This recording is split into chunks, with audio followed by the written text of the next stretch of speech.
My daughter-in-law slipped something strange into my drink when she thought I wasn't watching. A little treat for my favorite mother-in-law, she said with a grin. I smiled, then quietly swapped glasses with her mom, the same woman who once called me worthless. 35 minutes later, everything changed. Oh, I'm telling you, there are moments in life when your gut screams, and you just know something is terribly wrong. For me, it was the day she handed me that glass, her smile too wide, too perfect, whispering about a little treat for my favorite mother-in-law. My blood ran cold. You see, her voice was syrupy sweet, the kind that coats words in charm but leaves a bitter, metallic aftertaste. I looked at the drink, then at her, and something deep inside me, call it instinct, call it years of living, call it a mother's sixth sense, whispered that this wasn't kindness. This was calculated. She turned away quickly, almost too quickly, as if she had nothing to hide. But her eyes, they flicked sideways just once. And in that tiny flicker, I saw it. A flicker of expectation, a flicker of waiting. She was watching me, waiting to see what I would do. So, I smiled back. And while they all laughed and chatted around the dinner table, I did something no one saw, something I didn't even plan. I slowly reached across the table and switched the glasses. Hers went in front of her own mother, the same woman who once called me useless at a family gathering, the same woman who looked down at me every chance she got. I didn't say a word. I didn't need to. I just watched and waited. And exactly 35 minutes later, everything changed. Chairs scraped. Voices rose. Faces turned pale. One person clutched her chest. Another shouted for help.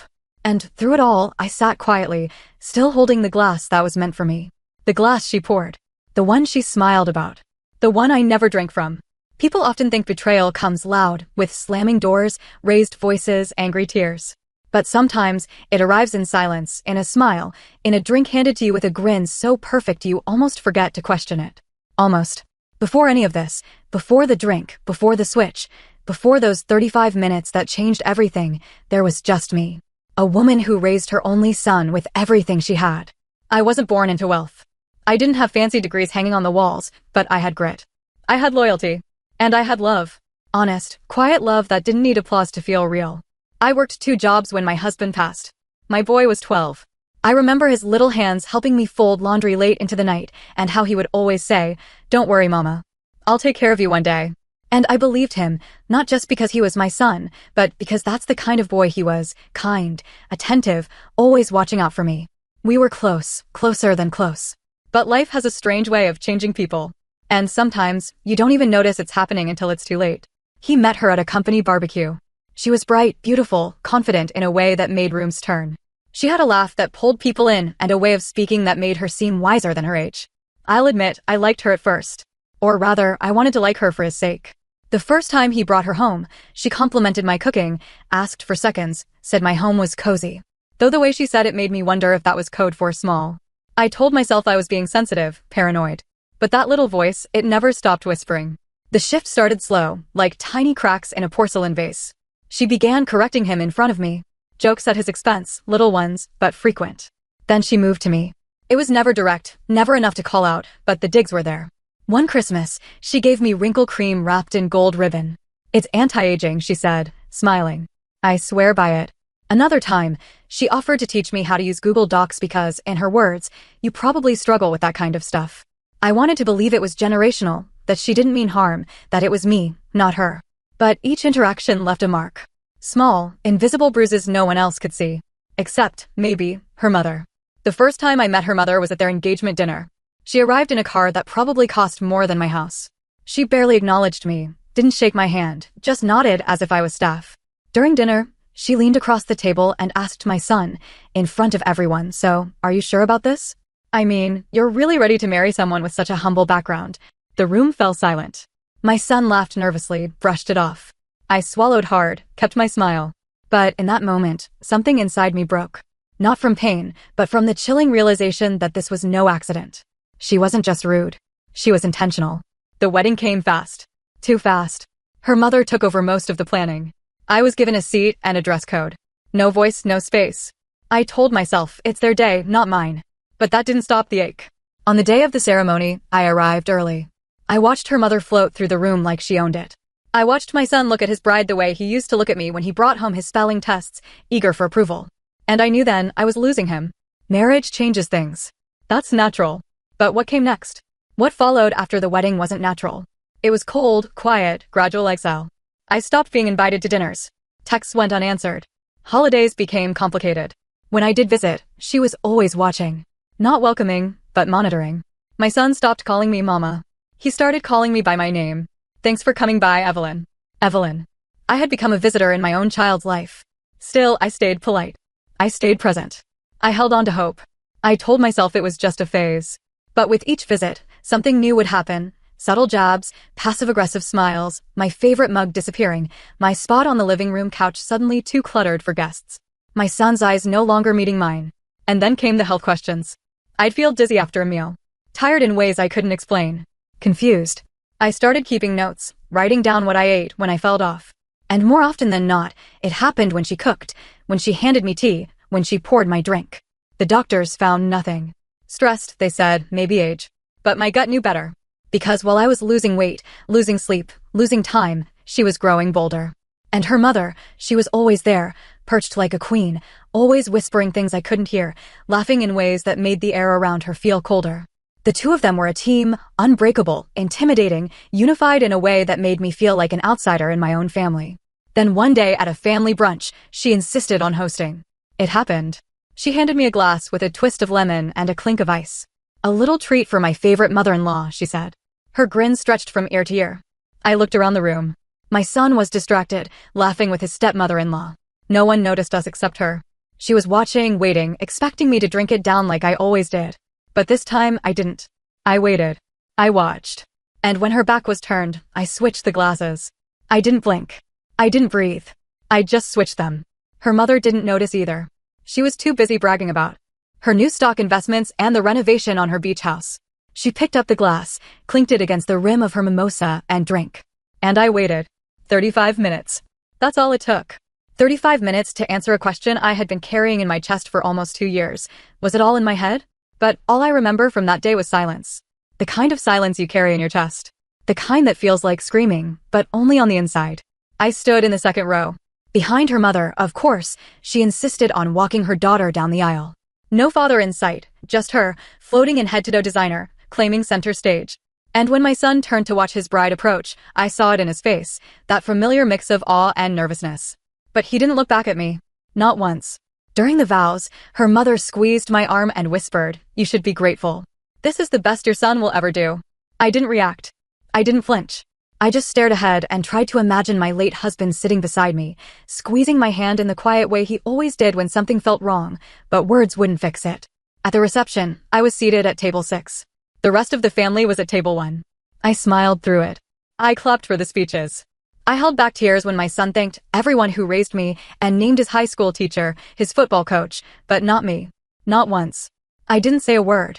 That was the beginning of my silence, but not the end of it. Marriage didn't change her. It amplified her. Within weeks, she started referring to me as his mom instead of my name. In public, she'd say things like, "Oh, Evelyn. Yeah, she means well," to strangers in front of me. I became something to explain away, an obstacle to manage. I remember the first family dinner after they got back from their honeymoon.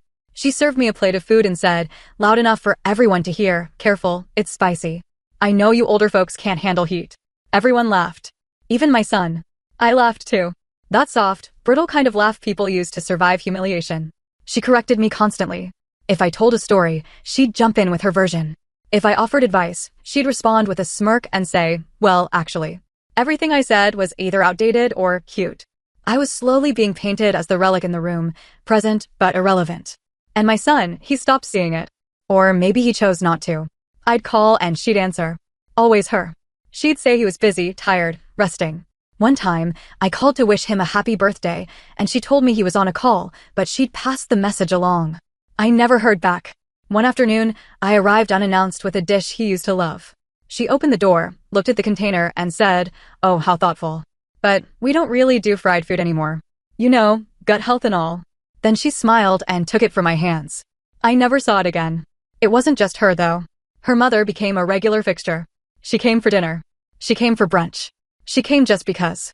Every time I visited, she was already there, in my seat, telling my stories, giving my son advice, slowly becoming something I used to be. Once during a small birthday gathering, her mother pulled out a photo album. She showed baby pictures of her daughter, awards, certificates, home videos. She looked at me and said, You must wish you had documented more. These memories are priceless. I excused myself to the bathroom. I didn't cry. I just stared at my reflection and asked myself the question I had started asking more often. What am I doing here? But then the strange things began. Small at first, a forgetful moment here, a wave of dizziness there. I chalked it up to exhaustion, maybe dehydration, but then it got worse. I'd walk into a room and forget why I came in. My hands would tremble while washing dishes. My vision blurred once while reading a recipe. My body, which had always been strong, steady, reliable, began to feel foreign. I went to the doctor. Blood pressure, cholesterol, vitamin levels, all normal. They suggested stress, maybe early menopause, maybe grief, maybe just age. But I knew my body. I had lived in it long enough to know when something was different. And what made it harder was how she reacted. Not with concern, but with suggestions, supplements, teas, oils, a detox smoothie she insisted I try. One day, she handed me a little pill container labeled Daily Balance and said, "This helps with memory and mood. I use it. You should too." And that voice inside me, the one I had spent years ignoring, started speaking louder, warning me something wasn't right. One evening, she made me a specialty blend. Said it would soothe the nerves. I took one sip and instantly felt lightheaded. Not dizzy, just hollow, like someone had dimmed the lights inside my head.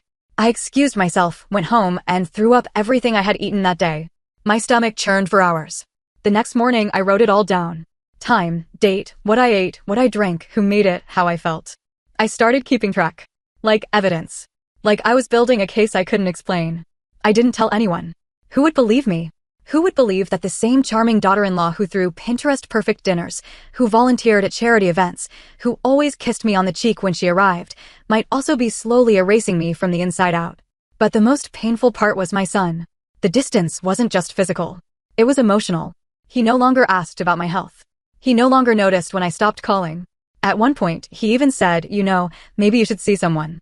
You've been acting different lately. Different. That word haunted me. Was he right? I was different. Not because I had changed, but because they were changing the world around me. I started questioning everything, my memories, my words, my reactions. Was I being too sensitive? Was I imagining it all? Or worse, was I becoming the woman they whispered about behind closed doors? The forgetful mother, the moody guest, the fading matriarch. Still, I said nothing. I smiled when I was supposed to. I nodded when they offered advice. I played the role. Played it well. But every lie has a limit. Every performance has an ending. And though I couldn't prove it yet, I knew without a shadow of a doubt that I was being pushed out. Not with force, but with strategy, with intention, with a plan so perfect, it almost worked. It wasn't one moment. It was many small details, unconnected at first. A misplaced bottle, a forgotten name, a wave of tiredness that washed over me too fast after a meal, a drink in my hand when she had poured. They weren't obvious patterns, at least not at first. But there was something strange in how the offers came, always her voice soft and generous. "You must be parched. Try this." I made it myself. A bit of red wine helps with circulation. "Evelyn, let me fix you something. You've had a long day." And every time I accepted, I felt it. Not right away, not in a way I could point to, but a slowness would creep in behind my eyes, behind my limbs, like someone was holding down my body from the inside out. Some days I would lose hours, drifting off in the middle of conversations or waking up later than I ever used to. I told myself I was tired, that age was catching up, that maybe, just maybe, they were right. But something didn't sit well. And the more I thought about it, the more I saw it. I had never seen her pour a drink for anyone else with the same ritual. Not even for her husband, not even for her own mother. Only me. And the supplements. I had been taking the same 3 tablets for years.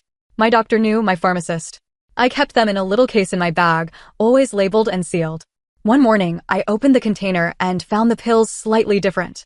Same color, same shape, but a faint, bitter scent I didn't recognize. I didn't take them that day. The next week, I found that 2 of the pills were crushed, almost powdered at the bottom of the bottle. I didn't confront her. I didn't ask questions. I just started watching. At family dinners, I pretended to eat but chewed slow. Slow enough to feel if something tasted off. I drank less. I left the wine untouched.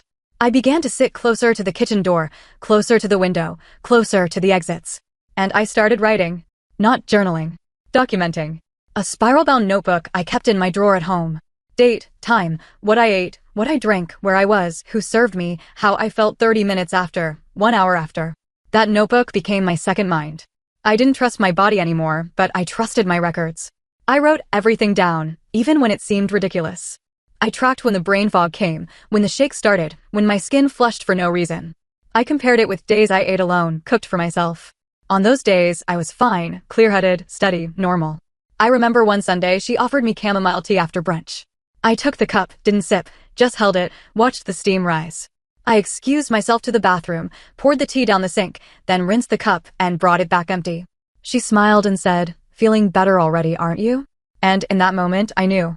It wasn't my imagination. It wasn't stress. It wasn't menopause. Something was being done to me. I started noticing other things too. My medications, kept in a drawer in my guest room, were sometimes in different positions. A foil packet ripped open. I started counting the pills after every visit. I'd mark the back of the labels in tiny pen dots. One day, the number didn't match. 2 tablets were missing. I hadn't taken them. I hadn't touched them. But someone had. Still, I didn't say a word. I couldn't. Because what would I say? That I believed my daughter-in-law was drugging me? That her mother was possibly in on it? That my son, my only son, was sleeping beside someone who might be slowly erasing me? I needed more. I needed something they couldn't explain away. So, I took pictures. Not of them, of everything else. The altered pills, the food I didn't eat, the drinks I poured out in the sink, the bottles I suspected had been tampered with. I placed them in sealed bags and labeled them. I didn't even know what I was building, but I was building something.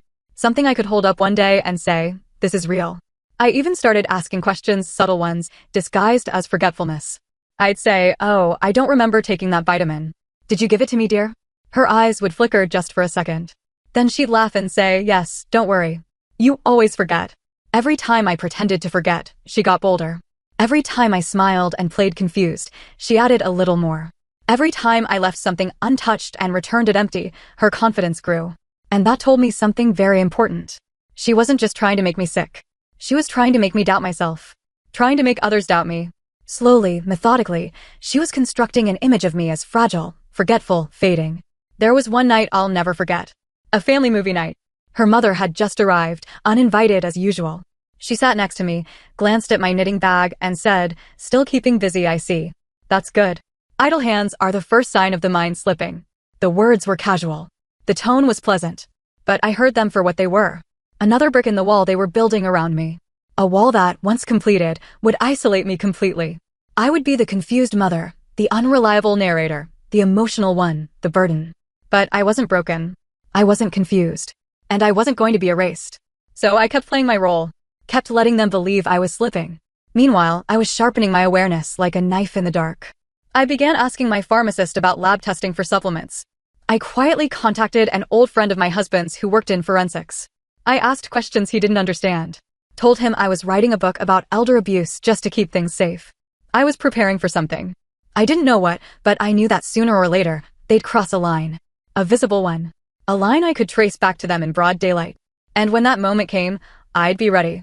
Because no one, not her mother, not even my own son, would see it coming. When I finally took back control, it wasn't with yelling, not with accusations, but with the quietest weapon of all, proof. The invitation came by text. Casual, bright, with too many exclamation points. "We're hosting dinner this Saturday. Just close family. Can't wait to see you, Evelyn." I stared at it for a long time. I knew what it meant. These dinners weren't really about family anymore. They were about display, about control, about making sure I stayed in the place they built for me, silent, agreeable, small. I didn't reply right away. I waited until the next morning, then typed a simple, "looking forward to it." No emojis, no warmth, just the kind of answer they were used to by now. Predictable, harmless. But I wasn't coming empty-handed. I brought more than my purse that evening. I brought my records, my suspicions, my stillness, my silence. The house was immaculate. It always was. Too perfect. Every napkin folded the same way, every fork aligned like soldiers. Her mother was already there, perched at the kitchen island like it was a throne, swirling a glass of red wine and making notes about the ambience. I greeted them both with a kind of smile I'd perfected over the last year, warm on the outside, hollow underneath. My son greeted me with a side hug, distracted. She kissed my cheek. Her mother offered a compliment that sounded more like a warning. "You look well, Evelyn, much better than last time. Must be all the rest you're getting." I simply nodded and placed the dessert I brought on the counter. Apple crisp. Her least favorite. I knew she wouldn't touch it. Dinner began the way all their gatherings did. Forced laughter, stiff small talk. Her mother talked about real estate. She talked about renovations. My son sat quietly, occasionally glancing toward his phone. I took small bites, careful to eat only what I served myself. Then it happened. After the plates had been cleared, she stood and said, "I've made something special for tonight, just for you, Evelyn." She said it like it was a gift, like I should be honored. She turned toward the bar cart and began preparing drinks with a sort of practiced elegance, ice clinking, citrus slices, stirring with care. My eyes followed every movement. When she returned, she handed me a tall glass, chilled, clear, a pale pink tint with something floating, rosemary maybe, or mint. She placed it directly in front of me and smiled. "This one's special for you. My own recipe. You're going to love it." I met her eyes and I smiled. A different kind of smile. One I hadn't used in a very long time. Not warm, not grateful, just still. "Thank you, dear," I said, lifting the glass but not drinking.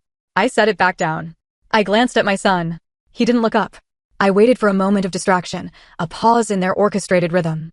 And when it came, when her mother stood to adjust the thermostat and she turned to follow, I acted. Calm.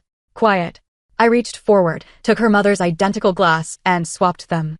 My glass for hers. Seamless. Effortless. No one noticed.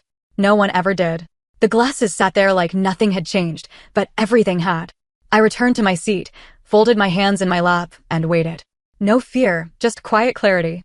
I watched her mother sip the way she always did, gracefully, greedily. I watched my daughter-in-law glance at me, then glance at the glass. I smiled again. This time, I saw the flicker of confusion behind her eyes. Small, subtle, but it was there. And inside my mind, I spoke the words I couldn't say aloud. If I'm wrong, nothing happens. If I'm right, we'll all see. 35 minutes. I knew the pattern by now. I watched the clock without watching it. I engaged in light conversation. I asked her mother about her new marble countertop. I complimented the lighting. I played my role, but beneath it all, I was listening for the shift. The first sign came as a pause in her mother's sentence. She was mid-sentence describing her wine cellar remodel when she suddenly blinked twice and touched her forehead.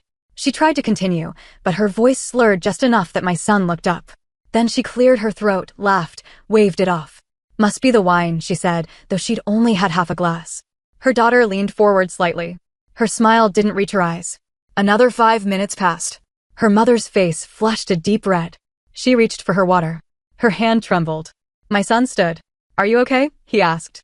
She nodded quickly. Too quickly. Then said something about the room spinning. Her words didn't line up. They tumbled over each other like marbles down a stair. Then came the final moment, the one I'd been waiting for. Her mother's hand gripped the table hard, her knuckles white. She looked at me. Not at her daughter. Not at her son-in-law. At me. And I looked back. I didn't move. I didn't speak. I didn't flinch. I just held her gaze while the panic slowly bloomed in her eyes. She stood suddenly, or tried to. The chair scraped back. She stumbled sideways and knocked over her glass. My son rushed to her. My daughter-in-law froze. There were voices, frantic ones. My son calling her name. His wife dialing her phone. The smell of something bitter rising from the spilled drink. But I didn't move. I sat there, calm, watching. The way I had watched for months, the way I had learned to wait. The paramedics came. The question started, and all I said was, "I don't know what happened." She seemed fine a moment ago. No one asked about the drink. Not yet. But I knew it wouldn't take long. As they carried her mother out on a stretcher, I caught my daughter-in-law's eye.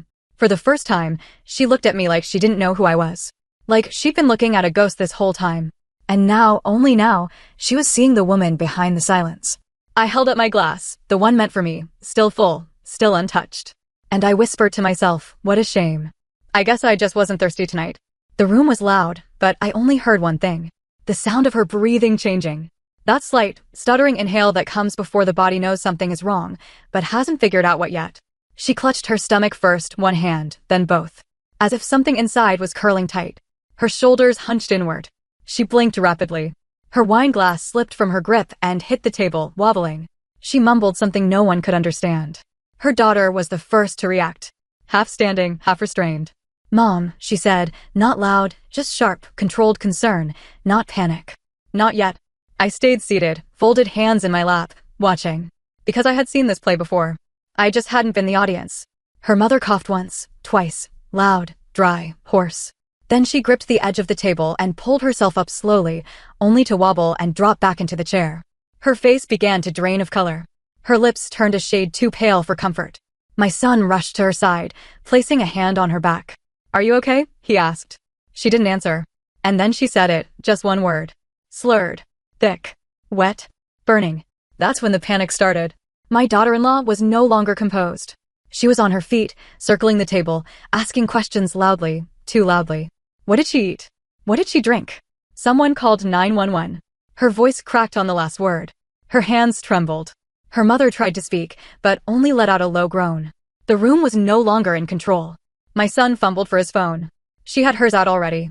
I simply reached for a napkin, gently patted my lips, and stood. They didn't notice me at first.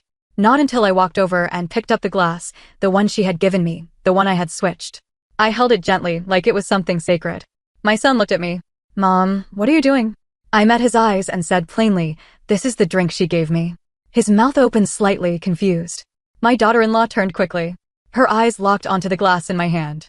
That's when her panic sharpened, shifted, morphed from worry to something else, something primal, desperate.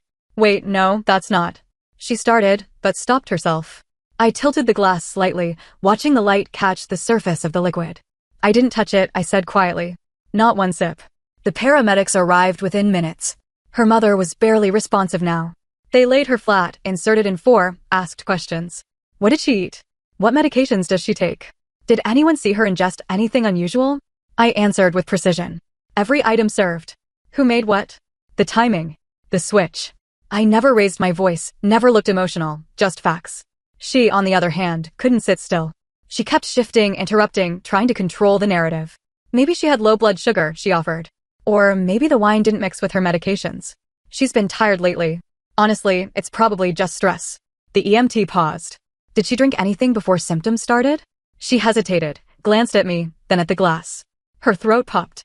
I made a cocktail, just herbs and a little gin. Nothing weird. The EMT took the glass from my hand. He sniffed it, looked at it closely, bagged it immediately. I saw the moment her confidence cracked. The way her shoulders stiffened, the way her lips pressed into a thin, pale line, her eyes started calculating. Within the hour, the police arrived. A young officer, calm, professional. He asked for statements. I was ready. I handed him my notebook, the one I had kept hidden for months. He raised an eyebrow as I explained what it was. He took it without argument. Read a few pages on the spot. His expression didn't change, but his tone did. They took the drink, the glass, my vitamin bottle, the supplements. My daughter-in-law protested at first. You don't think we? Come on. This is insane. It's just protocol, ma'am, the officer said. We have to rule everything out. The room was cold. Her mother was already in the ambulance. My son stood in the hallway, silent, pale. He looked between me and his wife like he was seeing two people he didn't recognize. And maybe he wasn't. Then she said it, her voice rising, eyes wide with disbelief. She switched the drinks. She must have done it. She must have. Why else would she even mention it? There it was. The twist. The story she'd been dying to tell, that I was the unstable one, the one making things up, the unreliable narrator. But it came too fast, too rehearsed, too loud. The officer didn't blink, just wrote it down. So, you're saying she tampered with your mother's drink? Yes, she said, then faltered. No, I mean, she must have. I gave her the other glass. I turned toward them, voice steady. You handed me the drink. You said it was special. I didn't drink it. I switched it with your mother's. She drank it. The silence that followed was thick. Why would I do that? She asked. I held her gaze. That's what they're going to find out. That night ended with her pacing by the kitchen window. My son said little. The police took what they needed, and I went home quietly. Slowly. With the same hands I used to rock my baby boy asleep, now holding the proof he had once promised to protect. I didn't sleep that night, not because I was scared, but because I was certain that something dark had been growing around me. And I had finally reached the roots. Let them dig. Let the lab tests come back. Let the lies unwind themselves. I was ready for the truth to arrive. Even if it tore my family apart. Because the worst had already been done, and I had survived it silently. Now the silence was theirs to hold. The truth doesn't always come crashing down in a moment of chaos. Sometimes it arrives slowly, quiet as a letter sliding under your door. Other times it stands in the corner of the room, waiting for someone to look it in the eye and say, yes, I see you now. 2 days after the incident, the detective called me back. His voice was steady, measured. We'd like to speak with you again, Mrs. Hamilton. At your convenience. I told him I'd come in the following morning. I didn't sleep that night, not because I was afraid of what they'd found, but because I already knew. I brought the journals, every page spiral-bound, dated, documented. I handed them over without hesitation. I let them skim through my notes, my observations, my lists of symptoms, my calendar of reactions. I explained the food, the drinks, the pills, the switch. And then I sat in silence as they asked me questions I had prepared myself to answer for months. Why didn't you say anything earlier? Because no one would have believed me. How long have you suspected she was drugging you? Long enough to be sure. And the drink. Why did you switch it? Because I needed to know if it was real, or if I was losing myself like they wanted me to believe. They listened, took notes, asked for permission to test the remaining pills in the bottle I had brought. I gave it happily. The toxicology results came back in less than a week. The drink, the one intended for me, contained a benzodiazepine derivative, a sedative, one often prescribed for anxiety or insomnia. In high doses, it can cause confusion, dizziness, memory loss, and if mixed with alcohol, worse. They found trace amounts of the same compound in the supplements I'd saved, the vitamin bottle she once handed me, smiling. The officer didn't say much when he called to inform me. You were right to be suspicious, Mrs. Hamilton. This is being taken seriously. What happened next didn't happen in front of me. I wasn't there when they questioned her. I wasn't there when she folded. When the polished daughter-in-law who curated the perfect image finally cracked under the weight of her own lies. But I read the report. She confessed. Not all at once, but in pieces. She said she just wanted me to rest more, that I was always on edge, that she thought a little calm would do me good.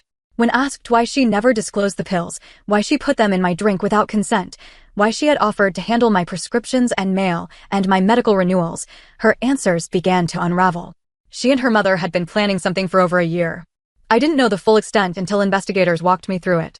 They had started documenting my behavior, recording moments where I forgot words, where I repeated myself, where I seemed confused. Those were the days I was drugged. They had carefully collected these instances, preparing a case to petition for guardianship. Not for my benefit, but for control. Control of what? Of my husband's estate. The retirement properties, the vintage cars he left in my name, the antique collection, the trust funds we had built over decades together. I hadn't touched much of it after he passed, but they had. There were emails, messages, records of meetings with lawyers. Her mother had suggested I might need assisted living soon, that I'd shown signs of cognitive decline, and perhaps it was time for a family member to help manage my assets. It wasn't about helping me. It was about removing me. Legally. Permanently. Quietly. They didn't want me gone. Not exactly. They wanted me silenced, tucked away somewhere with soft walls and a nurse. Somewhere they could visit once a month and bring flowers, pretending to be the loving caretakers while draining everything my husband and I built with our bare hands. My son, he claimed he didn't know. And maybe he didn't. Maybe he believed her when she said I was slipping. Maybe it was easier to believe I was fading than to admit the woman he married was orchestrating my disappearance in plain sight. When they confronted him with the evidence, the pills, the journals, the confession, he didn't speak for nearly 5 minutes. The detective told me he cried, not for her, but for what he let happen. And her mother, she recovered after a short hospital stay. When they informed her of what was found in the drink, she denied everything. Claimed I poisoned her, tried to flip the story. But the lab results didn't lie. She hadn't been poisoned by a stranger. She had swallowed the very plan she helped design. Charges were filed. They're still in the system now, under review, under appeal. Legal wheels turn slowly, but I don't need the outcome to validate what I know in my bones. They tried to erase me gently, elegantly, with small doses, with carefully crafted conversations, with smiles that masked their hunger. But they forgot something about me. I've lived through war, through childbirth, through grief, through building a home from nothing but raw hands and strong will. I've buried friends, raised a son, paid off a mortgage, and still stood tall when my husband died in his sleep next to me. You don't quietly erase a woman like that. You don't underestimate her memory, her patience, her love for the truth. You don't write her off as fragile and expect her to fold. They had a plan, and I had time. They had secrets, and I had a notebook.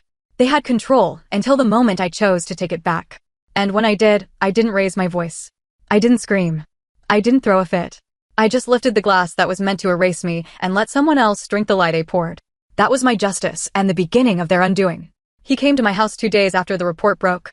No warning, no text, just showed up on my porch, holding his keys in one hand and a folded paper in the other. He looked smaller than I remembered, like a boy who had outgrown his armor. I opened the door, but didn't say a word. I didn't need to. He stepped inside, sat where his father used to sit, rubbed his palms against his jeans like he was trying to warm up something frozen inside of him. Then he spoke. She didn't mean to hurt you, Mom. You have to believe that. I didn't answer right away. I just looked at him, really looked at him, and for the first time, I couldn't recognize the child I raised in the man sitting before me. He went on, said it was a misunderstanding, that she thought I was struggling, that maybe she got overwhelmed, that she panicked, that it was never about the money, never about the estate, never about removing me. And I listened. I listened to every single word because I needed to know if any of them sounded like truth, or if they were just echoes of the same lie she had been feeding him for years. When he finished, he looked at me like he expected forgiveness, or maybe permission, or a way out. And all I said was, "She drugged me, Matthew." His face fell like he thought I wouldn't say it out loud. Like the reality of it still hadn't reached the part of him that needed to face it. "She didn't mean to," he repeated. And then I stood up, walked slowly to the fireplace where his baby photo still sat on the mantel. His little feet dangling over the edge of a tiny red wagon, his hand clutching my thumb like it was the whole world. I picked up that frame and turned it around, face down. He watched me do it. His lips parted, but no words came. I told him I wasn't angry. Not anymore. Just tired. Tired of begging to be believed. Tired of sitting at dinner tables where poison wore perfume. Tired of smiling at people who would rather see me buried than bold. I said, sometimes love blinds us and sometimes love forgets us. He didn't respond. He just stared at the floor like he might find forgiveness written in the grain of the wood. But it wasn't there. When he finally stood to leave, he hesitated at the door. "Will you come to the hearing?" he asked. I shook my head. "No. I've already lived it." He left without hugging me, without looking back. And I stood at the window, watching his car disappear down the street that once brought him home for Christmas. The street I used to shovel so he could ride his bike. The one he used to run down barefoot when he was late for dinner. The one I never thought would carry him away from me like this. That night, I packed 2 bags. Essentials only. A few clothes, my journals, the necklace my husband gave me on our 20th anniversary, and a house key I no longer had a reason to keep. By morning, I was gone. I didn't tell anyone where I was going. I just drove. Past the city, past the courthouse, past the memory of my son's face at the door. I found a small town by the coast. Quiet, sunlit, forgetful. I rented a modest cottage with chipped paint and ivy on the porch. The kind of place where neighbors wave and keep walking. Where the past doesn't follow you inside. I planted herbs in the backyard. Basil, rosemary. Every time I watered them, I thought about the drink she made me. And every time I saw them grow, I remembered that I survived it. I found peace in the simplest things. Warm bread, radio, the sound of rain against the tin roof. I found strength in silence. Real silence. Not the kind I used to bite down on, but the kind that held me like a mother. A silence that didn't ask for performance or explanations or apologies. I didn't block my son's number, but I didn't answer his messages either. He texted once every few weeks. Mostly short things. "Thinking of you. Hope you're okay. I'm sorry." But not once did he say he believed me. Not once did he say he left her. So I stayed gone. Because forgiveness isn't always a door you open. Sometimes it's a door you close gently and walk away from with the keys still in your pocket. And in that little cottage by the sea, with salt in the air and a new name on the mailbox, I rebuilt a life no one could poison. Not her mother, not even the son I once thought would protect me. Sometimes to save yourself, you don't need to fight. You just need to walk away before they convince you you're not worth saving. And that's exactly what I did. They say revenge is loud, explosive, public. But that's only because they've never seen what silence can do, what patience can carve. What a quiet woman with time and truth can build beneath the surface. Brick by brick. Until the day she no longer needs to say a word to be heard. I didn't speak to my son for nearly a year after I left. He didn't come looking for me, and I didn't expect him to. But during that year, I made decisions. Intentional ones. With the same calm I used to cut onions in the morning or sort laundry on Sundays. Quiet, steady motions, shaping the future without ever raising my voice. The first thing I did was call my lawyer. His name is Arthur. He's been with our family since my husband and I bought our first home. He knew us when we had nothing, when we fought over who would wash dishes and how we'd afford braces for Matthew. He was the one who read my husband's will when he passed. And now I asked him to help me rewrite mine. We sat in his small office, surrounded by aging law books and the smell of old coffee. I told him everything. I showed him my journals, my statements, the final police reports. He didn't flinch, just nodded slowly, then picked up his pen. I cut them out. Both of them. My son, my daughter-in-law. Every clause, every cent. Their names removed with ink so sharp it felt like a scalpel. It didn't feel vindictive. It felt clean, necessary, like removing rot before it spreads. But I didn't stop there. I asked Arthur to divide a portion of the estate, specifically, the part my husband and I had once set aside for family legacy, and donate it. Not just anywhere, but to the causes my husband believed in. A veteran shelter he used to volunteer at. A scholarship for young mechanics. A program that restored old military jeeps and gifted them to museums. My husband had hands that knew how to fix anything with wheels and an engine. He believed in hard work, in second chances, in helping quietly without expecting applause. So that's where I sent the money, to places that still held his fingerprints in spirit. The rest, the remainder of everything we had built, I left it to my granddaughter. She's only 6 now. Doesn't know much about lawyers or estate plans or betrayal, but she once climbed onto my lap and whispered, "Grandma, your hugs make my heart stop hurting." That's all I needed to know. She was still untouched, still good. But I didn't leave it to her blindly. I created a trust, one that would be released to her on her 20th birthday, if and only if her father and mother had no legal or financial control over her life. A clause that couldn't be challenged, my lawyer made sure of it. Until then, Arthur would manage the funds, invest them, protect them, make sure that what her parents tried to steal through manipulation and sedatives never reached their hands, not a cent. And then I wrote the letter. Longhand. No computers, just ink and paper and time. Started with the truth, every line of it. I wrote about the drinks, the dinners, the silent months of confusion. The moment I realized I was being erased with kindness. I wrote about the switch, the 35-minute wait, her mother collapsing across the table while I sat with my hands folded, finally watching the lie crumble under its own weight. I didn't dramatize it. I didn't make it bitter. I just told it as it happened, with the kind of clarity only a survivor earns. I wrote that I forgave them, not for their sake, but for mine. Because holding on to what they did would have rooted me in a place I had fought so hard to leave.